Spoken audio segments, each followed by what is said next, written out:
con motivo de celebración de un aniversario más del Día de la Hispanidad, en conmemoración al descubrimiento de América, me gustaría hablaros acerca de lo trascendental que es recordar estos hechos históricos.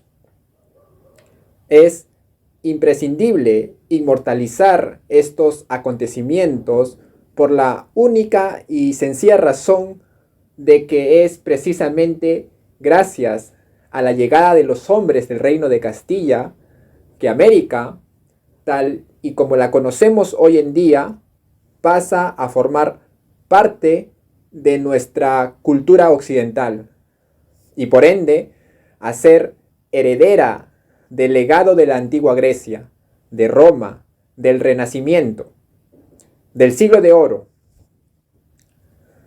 Es gracias a la llegada de los castellanos que nuestras naciones, nuestras tradiciones, nuestra civilización existe. Y si bien hay ciertos sectores que cuestionan la celebración de esta fecha histórica a través de la famosa leyenda negra, estoy convencido que todos vosotros ya estáis familiarizados con el parloteo y los panfletos que difunden estos sectores que se hacen llamar indigenistas, pero que en el fondo tienen claros intereses neomarxistas. Todos vosotros ya conocéis cuántas injurias y calumnias se han lanzado contra España. Todos vosotros sabéis que muchas veces se ha desmentido esta leyenda negra, así que considero que no tengo nada que decir al respecto. De hecho, considero que la mayor ignorancia en la que podamos caer es discutir y seguir la corriente a un ignorante, a un fanático que no va a cambiar su forma de pensar. Y tampoco es nuestra competencia cambiar su forma de pensar. Sin embargo, eso no significa que yo sea un ferviente creyente de una leyenda rosa, porque la verdad, no existió una leyenda rosa en la conquista de América, y no tuvo por qué haber existido una leyenda rosa, porque la vida no es un mundo con nubes rosas ni un arco iris. La vida es dura. Y el hombre antiguo era consciente de ello. Si no, estudiemos las grandes conquistas de Alejandro Magno, de Julio César. Hombres que dejaron una huella en la historia occidental.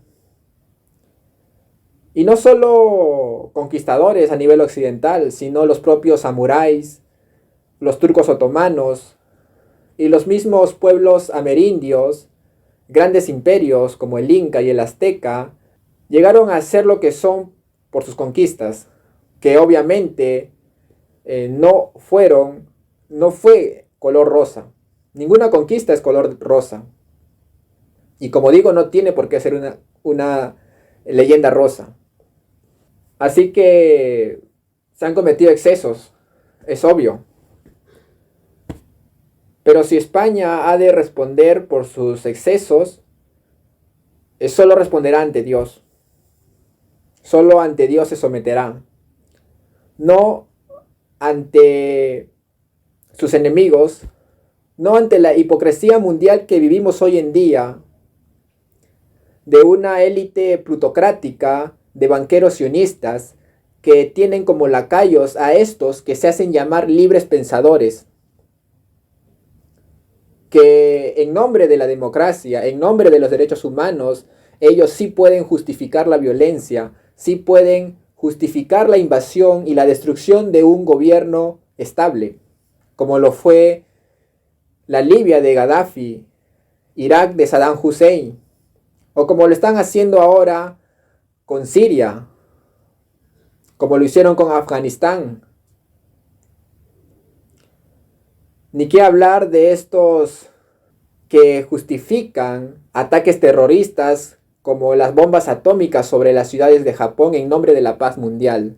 Me pregunto si el gobierno yanqui masónico de los Estados Unidos algún día pedirá perdón por todas las intervenciones militares que se hicieron en Oriente Medio. Me pregunto si Barack Obama algún día pedirá perdón por todas las guerras que se iniciaron en su gobierno, no solo en Oriente Medio, sino también en África, como es el caso de Libia. Me pregunto si algún día la Internacional Comunista pedirá perdón por todos sus crímenes que cometieron en nombre del proletariado, no solo en Rusia y en China, sino en todo el mundo. Me pregunto si la Internacional Marxista pedirá perdón por todas las violaciones masivas que cometieron en Alemania a fines de la Segunda Guerra Mundial. Me pregunto si la República Francesa pedirá perdón por las barbaries que cometieron contra el clero católico y contra la población campesina de la Vendée, que no quisieron someterse al gobierno republicano, que en el fondo querían a su rey, querían a su clero, y que fueron cruelmente masacrados por estas ideas de libertad, igualdad, fraternidad. Me pregunto si la corona inglesa pedirá perdón por todas las atrocidades que cometieron en sus viajes de exploración a África o en sus conquistas de Norteamérica. Me pregunto si pedirán perdón a la República de Irlanda por los crímenes que se cometieron en contra de su población y por las injurias y por las difamaciones que sufrió el ejército republicano irlandés, que fueron acusados como terroristas por luchar por su independencia. Bien, no voy a explayarme más del tema. Y como vuelvo a repetir, si España ha de pedir perdón, España solo responderá ante Dios. España, el Imperio Español, tal vez haya sido vencido, pero nunca será humillado. Y eso no lo vamos a permitir. Y duela a quien le duela, España solo responderá ante Dios. Otro punto que se cuestiona mucho es acerca de las clases sociales y raciales que existían en tiempos del virreinato. Y es cierto, había una jerarquía de clases sociales basadas en la raza. En lo más alto de la pirámide teníamos al español peninsular blanco y noble. Más abajo teníamos al español también peninsular blanco, pero que no era noble. Quizás al artesano, al campesino, pero con tan solo nacer en la península tenía un estatus más alto. Más abajo de la pirámide teníamos al español americano. El español que por circunstancias de la vida nacía en América. Y con tan solo de nacer en América, la sociedad lo consideraba como un estatus más bajo que quien nacía en la península. Es una realidad. Y más abajo de esta escala piramidal teníamos al mestizo y a las distintas castas que surgieron en la América española por la mezcla de blancos, de indios y de negros. Una infinidad de castas. Obviamente hay que mencionar que el cruce de sangre entre clases sociales diferentes siempre fue marginado y fue mal visto en toda civilización. Comenzando con el Imperio Romano, donde no se veía bien el cruce de las dos clases principales que había entre los patricios y los plebeyos. Y es que el cruce de personas que pertenecían a clases sociales diferentes, que fue así. Así fue la realidad histórica y eso no se puede juzgar. está más allá del bien y del mal, como diría Nietzsche. Y no solo era condenado el cruce entre dos clases distintas, sino que inclusive el mestizo en general siempre fue marginado por no ser de sangre pura, se podría decir. Y eso no solo ocurrió en Europa, en todas las culturas siempre se ha buscado preservar la sangre. Y inclusive en la América prehispánica, las civilizaciones como el Imperio Inca también tenía su sistema clasista y racista, podría decirse, porque el Inca, la máxima autoridad del imperio, buscaba preservar su sangre. No, obviamente no se cruzaba con cualquier mujer del imperio, sino que tenía una esposa parte de la nobleza. Algo que las agrupaciones filomarxistas quizás no lo quieran saber. Y es que es así.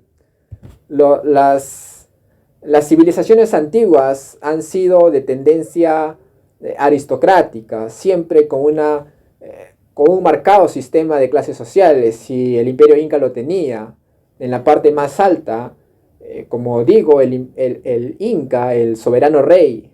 Y obviamente en las clases más bajas se tenía a los esclavos. Y bien, como digo, esto no se puede juzgar con las creencias postmodernistas que nos adoctrinan hoy en día en las universidades. Pero me gustaría citar un caso especial. En un video anterior había dicho que la única razón o la principal razón por la cual no progresamos es tener esa mentalidad de víctima.